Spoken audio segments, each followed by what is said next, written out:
Hi everyone!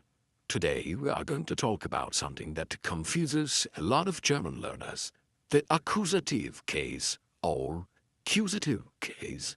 Let's make it simple. In German, when a noun is the direct object, meaning the thing that receives the action, we use accusative. Let's take an example. I see the dog. In German, ich sehe den Hund.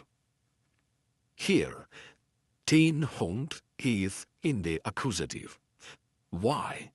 Because the dog is what I see, it receives the action of seeing.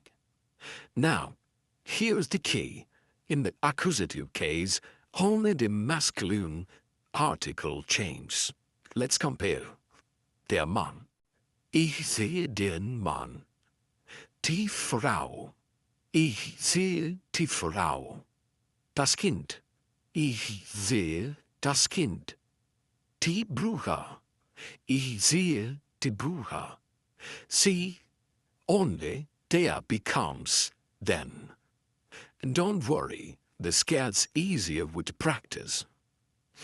You can spot accusative by asking to question whom or what.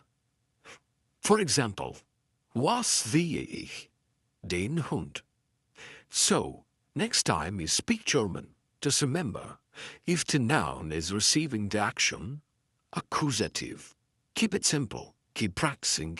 See you in the next video.